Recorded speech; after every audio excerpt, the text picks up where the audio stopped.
우리는 지금까지 성경을 많이 읽었습니다. 성경을 읽고 있습니다. 또 성경을 묵상하고 연구도 해 보았습니다. 웬만한 그리스도인들이라면 집에 성경 두세 권 이상은 가지고 있습니다. 저도 이 말씀을 준비하면서 도대체 내게 성경이 몇 권이나 있겠는가? 교회 와도 책상 위에 늘 성경 있고, 교육자실에 가도 있고, 집에 가도 제일 먼저 책상 위에 성경이 있지요. 그러면서 꼽혀 있는 성경을 쭉 헤아려 봤습니다.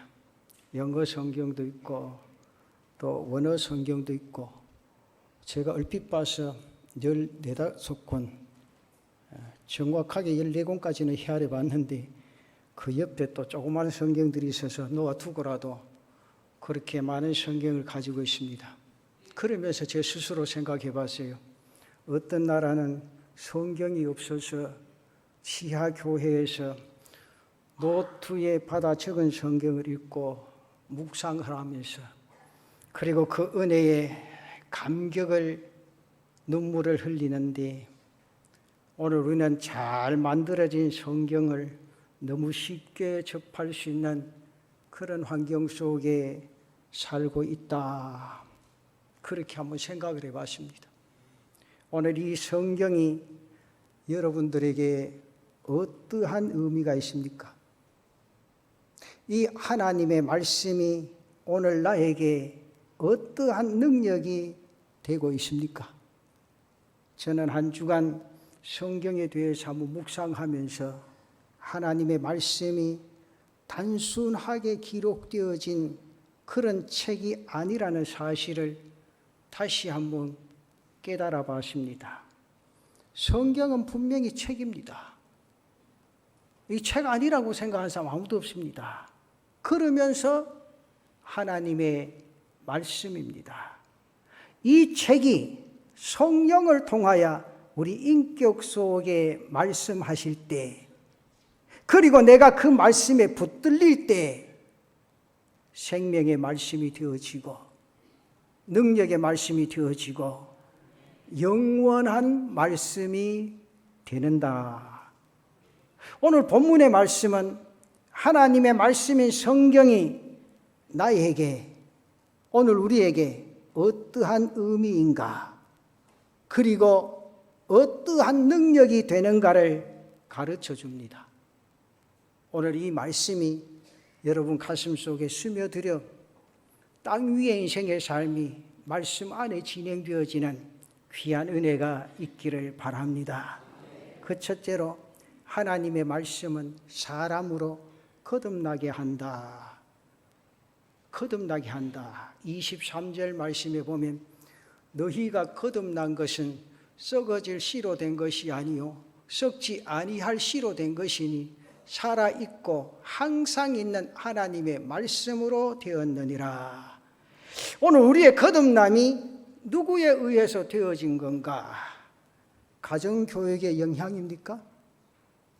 학교교육의 영향입니까? 아니면 세상 책이나 세상 정보의 힘이라고 생각하십니까? 아니면 교회의 영향이라고 생각을 하십니까? 물론 이러한 것들이 다 도구로 쓰임은 받지만은 정말 나 자신을, 우리를 거듭나게 하는 것은 하나님의 말씀이라, 그 말이죠. 본문 23절에 그렇게 말씀을 하지 않습니까? 너희가 거듭난 것은 썩어질 씨로 된 것이 아니요 썩지 아니할 씨로 된 것이니 살아있고 항상 있는 하나님의 말씀으로 되었느니라. 사랑하는 성도 여러분, 우리의 거듭남, 곧 하나님의 사람으로서의 회심, 하나님의 사람으로서의 변화는 바로 살아있는 하나님의 말씀으로 되어진다. 그렇습니다. 말씀이 나를 변화시킵니다. 어떤 사람 그렇게 생각하죠.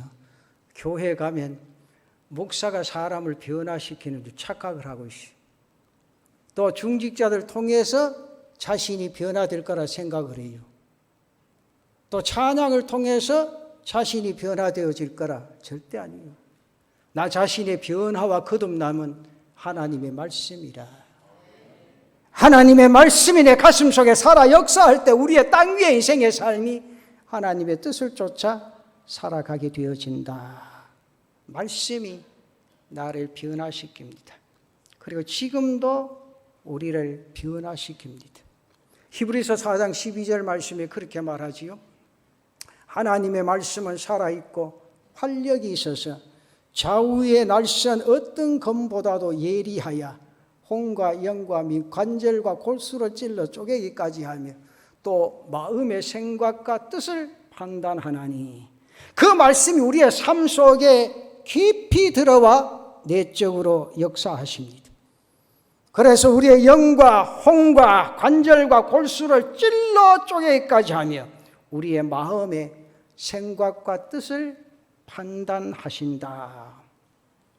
사랑하는 성도 여러분, 그래서 우리로 어떻게 서야 하는가?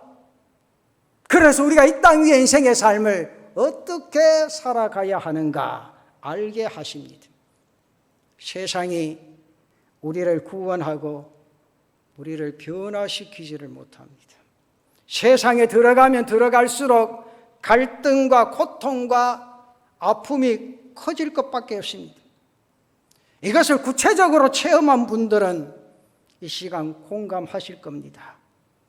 지금 여기서 당장 이러한 경험을 이야기하라고 말하면 다들 공감하면서 이야기하실 수 있을 겁니다. 왜인 줄 아십니까? 하나님의 말씀과 하나님의 세계, 그리고 하나님의 나라, 하나님 그분 그 가치는 영원한데 땅의 것은 썩는 것이다. 땅의 것은 썩는 것이다. 여러분, 찰스 다윈에 대해서는 잘 아시죠? 재미있는 일화가 소개가 됩니다. 진화론자의 창시자인 다윈은 1883년에 진화론을 전개합니다. 그러면서 하는 말이 뭡니까? 원숭이가 진화되어서 사람이 되어진다. 그렇게 발표를 했습니다. 최초의 단세포 생물이 점차 진화되어 고등동물이 되고 그러면서 마침내 인간으로 진화가 되어졌다. 그런 이론을 폈습니다. 이렇게 진화론을 설정한 다윈에게 원숭이와 사람 사이에 중간고리가 절실하게 필요했습니다. 그래야 자신이 말하는 이론이 타당성을 인정받을 수 있었기 때문이라 그 말이죠. 그래서 그가 이 중간고리를 찾기 위해서 배를 타고 미개한 원주민들이 사는 섬을 일일이 찾아 돌아다닙니다. 그러던 중에 남양군도의 어느 섬에 도착을 합니다.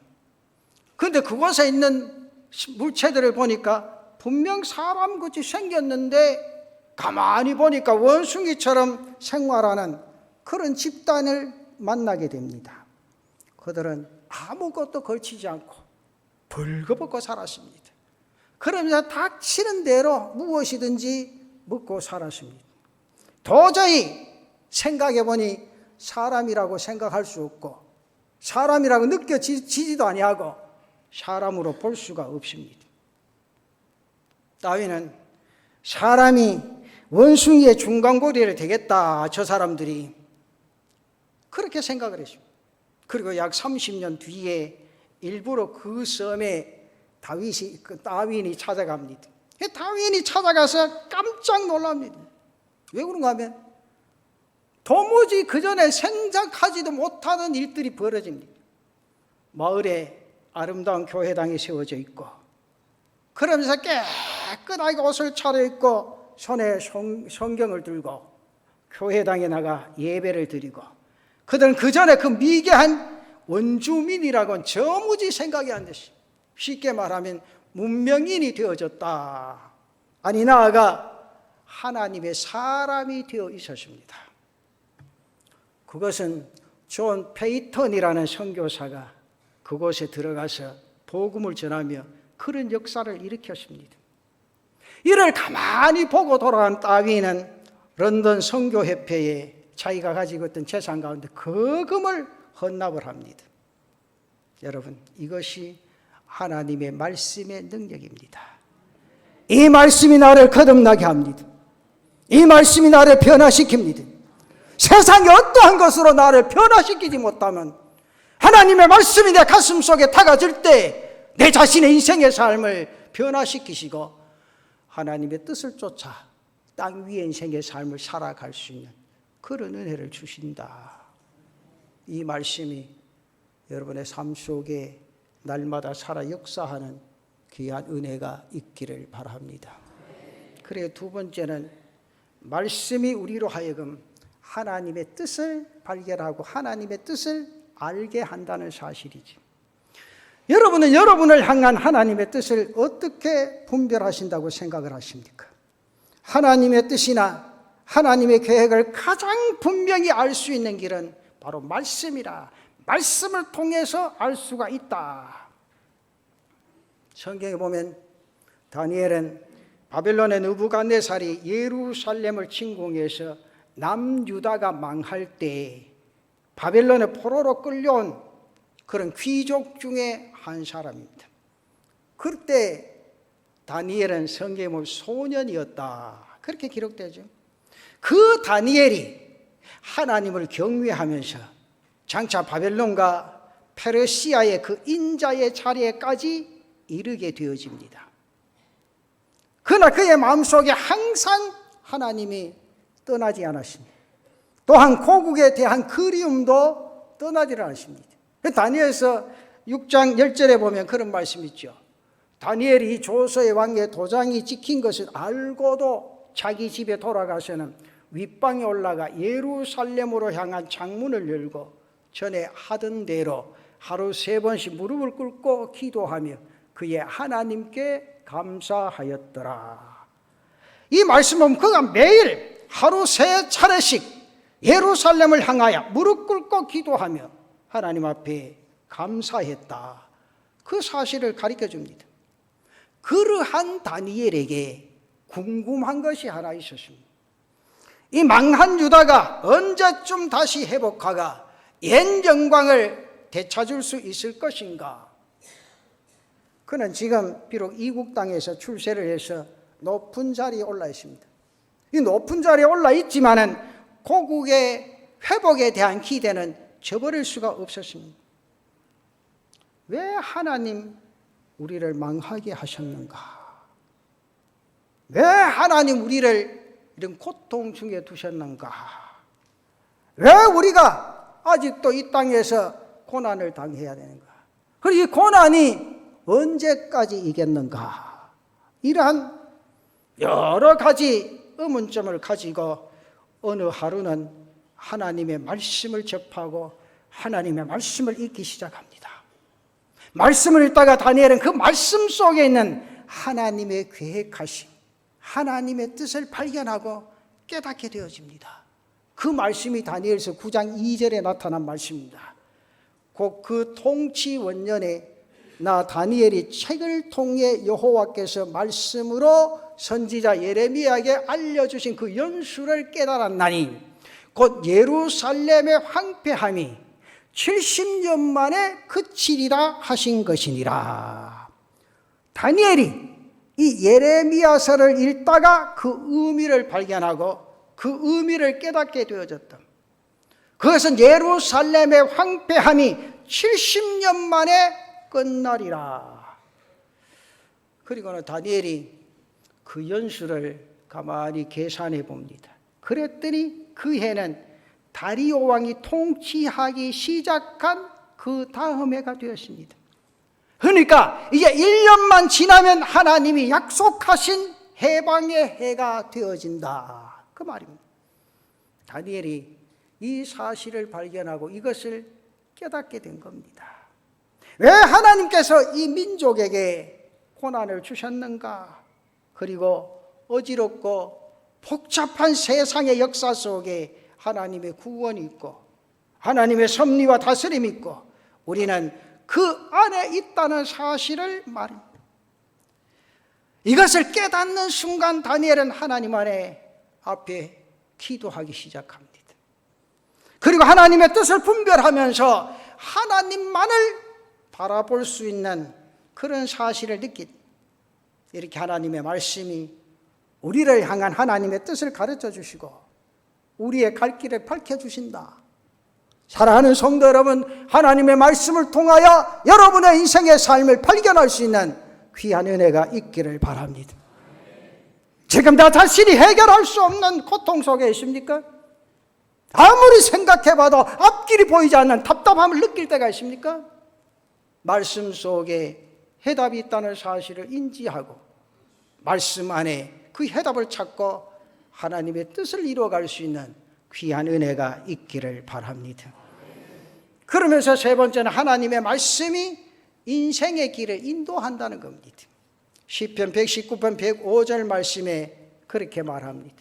주의 말씀은 내 발의 등이요 내 길의 빛이니이다. 하나님을 거역하는 이 세상은 마치 어두운 밤과 같습니다. 그러나 그 어두운 세상에서 우리에게 밝은 빛이 있습니다. 그게 뭡니까? 바로 하나님의 말씀입니다. 주의 말씀 우리로 구원의 길을 가게 하시고 하나님 안에서의 복된 삶의 길을 걸어갈 수 있도록 인도해 주신다.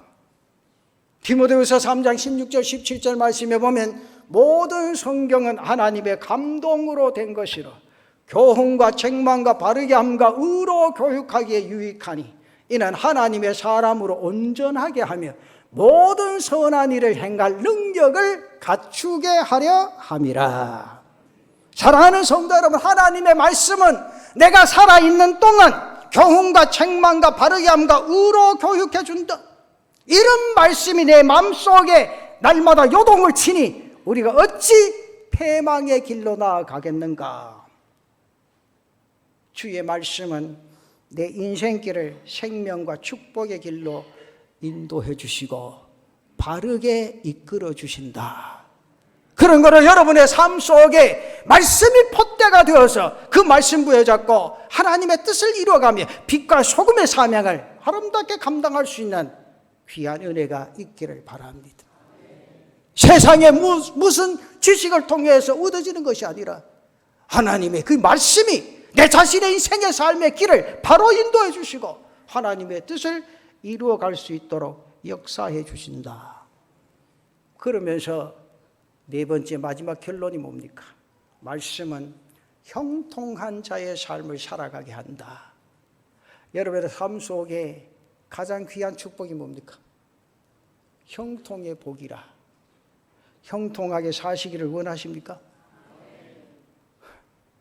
그렇게 사시기를 원합니까? 그러면 오늘 이 말씀 듣고 다 형통한 삶을 살아가는 그런 은혜가 있으시기를 축원합니다.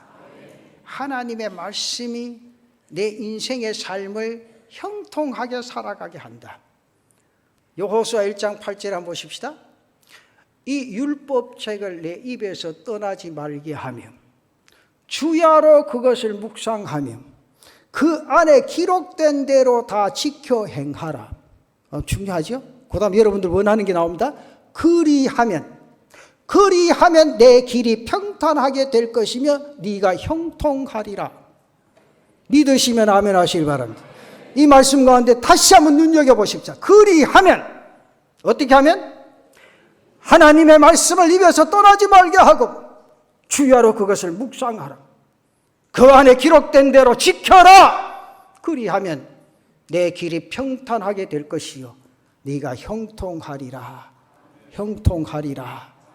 그 은혜와 축복 속에 젖어드는 성도들 되시기를 바랍니다. 기도하라 그러면 기도해야 됩니다. 지금 기도해야 될 때입니다. 나라와 민족을 위해서 내 자신의 인생의 삶을 위해서 기도해야 될 때입니다. 다니엘이 창문을 열고 하루 3번 무릎을 꿇고 하나님 기도할 때 하나님의 역사가 일어났습니다. 우리도 기도할 때 하나님의 역사가 일어나게 될 줄로 믿습니다. 지난 주간에 저는 청년들 보면 그저 옆에 가서 야 새벽기도 좀 나오자. 기도하면 안 되겠나? 요즘 애들이 참 당돌해. 나보고 딱 하는 말이, 목사님 그 시간에 제일 잠자는 게 타라요 그러더라고. 타라요 그래. 내가 웃으면서 사탕 먹어라. 그러면서 내가 그랬지. 생각해봐라. 목사는 그 시간에 안 나오면 하루 종일 숨이 콱콱 막힌다. 숨이 콱콱. 목사님 왜 그런데요? 네 생각해봐라. 오늘 또 기도로 출발하지 않은 목사가, 네가 예수 믿는 사람이가 내 귀에서 늘 때린다. 그래서 집에 있다가 2시가 되든 3시가 되든지 벌떡 일어나면 발걸음이 교회로 온다. 그래야 하루 종일 편하다. 그리고 내 자신의 인생의 삶을 바로 걸어갈 수가 있다. 목사의 위치와 직임을 감당할 수가 있다. 그렇지 못하면 종일토록 그 다음날 기도할 때까지 답답함을 느끼지 못한다. 사랑하는 성도 여러분, 형통한 자의 삶이 뭐냐? 말씀을 떠나지 말라. 말씀 떠나지 아니하면 죄 짓는 일에 들어가지 않습니다. 말씀 떠나지 아니하면 다른 사람 허물을 들추어내지 않습니다. 말씀 떠나지 아니하면 다른 사람 괴롭히지 않습니다. 내 자신의 가슴 속에 말씀이 사라지면 그 순간 다른 사람을 괴롭히고 답답하게 여겨지는 거예요. 스스로 자신을 발견할 수 있는 그런 삶이 말씀을 통해서 일어난다. 말씀이 내 가슴 속에 와닿으면 세상에 나보다 더 더러운 죄인이 없어. 그러나 말씀이 내 가슴 떠나면 자기 자신만이 이 세상의 인생의 삶의 의인이라. 오늘 한국교회가 이렇게 왜 변했습니까? 자신은 의이고 다른 사람 다 죄인이니까. 그러나 거꾸로 생각해보세요. 말씀이 내 가슴 속에 스며들면 내가 죄인이요, 내 앞에 있는 모든 사람은 의인으로 드러납니다. 그런 삶의 역사를 이루어갈 수 있는 은혜가 있기를 바랍니다. 내 자신의 삶이 그렇게 진행되어질 때 너 자신의 인생의 삶이 형통하리라. 형통하리라. 그 삶의 역사가 여러분 삶 속에 있으시기를 축원합니다. 예수 믿어도 한평생 다른 사람 허물만 들춰내는 사람은 그 인생의 삶이 피폐합니다. 목사가 한평생 목회하며 바라봐도 그 인생의 삶이 왜 그렇게 괴로운지 답답한지. 그러나 하나님의 말씀 가슴에 안고 정말 엎드려 기도하며 말씀 속에 스며시 들어가면 생각만 해도 내가 죄인이라. 생각만 해도 내 때문이야. 그래서 나 자신이 가장 비천에 처한 그런 인생으로 표출이 되어지고 내 앞에 있는 모든 자들이 선한 자로 내 가슴 속에 스며들 때 그 인생의 삶이 얼마나 행복하고 그리스도의 그 삶의 역사를 보여주는 신앙인의 모습이 나타나지게 되냐. 오늘 우리 교회가 그런 삶의 역사를 이뤄갈 때 하나님의 놀라운 변화의 역사를 일으켜 주실 줄로 믿습니다. 그러면서 시편 1편 1절에서 3절에 또 그렇게 말씀합니다. 복 있는 사람은 악인들의 꾀를 따르지 아니하며 죄인들의 길에 서지 아니하며 오만한 자들의 자리에 앉지 아니하고 오직 여호와의 율법을, 잘 보세요, 여호와의 율법을 즐거워한다. 그의 율법을 주야로 묵상한다. 그는 시냇가에 심은 나무가 철을 따라 열매를 맺으며 그 잎사귀가 마르지 아니함 같으니 그가 하는 모든 일이 다 형통하리로다. 여러분들 하시는 모든 일이 형통의 축복으로 결실하는 은혜가 있으시기를 축원합니다. 오늘 이 두 말씀 속에 공통적으로 나타나는 단어가 뭡니까? 묵상이라는 단어입니다. 그리고는 형통이라는 단어입니다. 여호수아 1장 8절에 율법을 주야로 묵상이라는 말씀이 나옵니다. 시편 1편에 율법을 주야로 묵상이라는 말씀이 나옵니다. 이것의 결과가 동일합니다. 바로 형통이라는 사실입니다. 하나님의 말씀을 묵상하는 삶을 사는 사람에게 하나님께서 형통의 삶의 복을 누려 주신다, 허락하신다, 그 말이요. 사랑하는 성도 여러분, 우리 예수 믿는 사람입니다. 예수를 믿어도 1, 2년 믿은 사람 아니에요. 수십 년 믿은 사람 되십니다. 그렇다면 내가 이 땅 위의 인생의 삶에 왜 형통의 복을 받지 못합니까? 영혼을 생각하는 보다 육을 생각해서 산다는 거예요. 영혼이 하나님의 은혜 속에 젖어드는 것보다 자신의 육체가 편한 대로 살아간다는 거예요. 그러나 하나님 분명히 말씀합니다. 육의 몸이 있은즉 영의 몸도 있느니라. 지혜로운 자의 인생의 삶은 영을 위해 사는 사람이라. 영을 위해 인생의 삶의 첫 시간을 하나님 앞에 드리고 엎드려 기도하면서 하나님의 뜻을 이루어가자. 내게 주어진 모든 물질이 하나님께로서 왔으니 하나님 앞에 11조를 드리고 내 땅 위의 인생의 삶을 하나님의 뜻대로 살아가자. 그렇게 하면 하나님이 내 자신의 인생의 삶을 책임지고 형통의 길로 인도해 주신다. 그 복 받기를 원하십니까? 그래 살아가이소. 내일 새벽기도 오늘 나오신 분 다 나오겠네.